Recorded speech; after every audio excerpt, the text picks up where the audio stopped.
neste exercício, eu já comecei a colocar os dados no papel. O que eu vou aqui construir, representar, vai ser um cone. No caso, pelo que já está aqui colocado no papel, vai ser um cone oblíquo.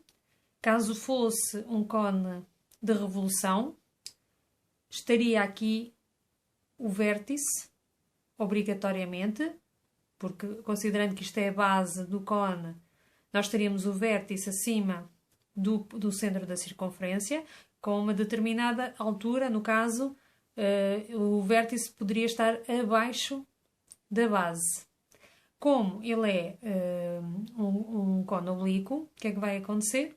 Vai acontecer que eu tenho que fazer uma construção para conseguir representar o cone na projeção horizontal, porque na frontal é imediato, ou seja, eu já tenho os pontos A e B, que são dois pontos que têm maior e menor abscissa da base do meu cone. Aqui em cima a base já pode ser representada entre A2 e B2 e também posso representar o cone. Ou seja, basta unir o vértice com os dois pontos da base, mais à direita, mais à esquerda, como tem sido feito também com as pirâmides. Em relação à projeção horizontal, eu tenho que primeiro descobrir quais são os pontos de tangência na base para poder unir o ponto V a esses dois pontos de tangência. E o que é que são os pontos de tangência? São os locais onde eu vou conseguir passar uma tangente à base partindo de V, ou passando por V. E então é muito simples de fazer.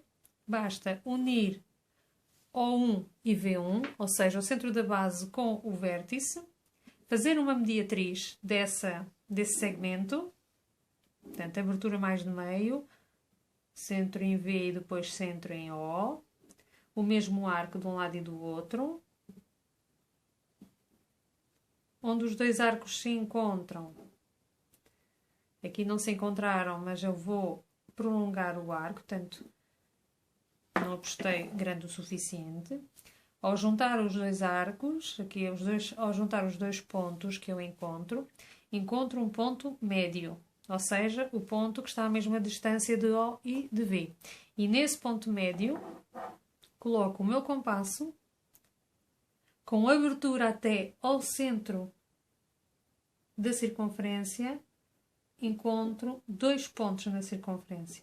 Ou seja, utilizei o ponto médio que encontrei com a mediatriz, abri até O, que é o centro da circunferência, e encontrei dois pontos da circunferência.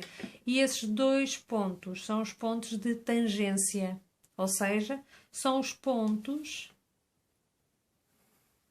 que eu agora vou unir ao vértice para representar o meu cone em projeção horizontal. Olhando para aqui, o que é que eu constato?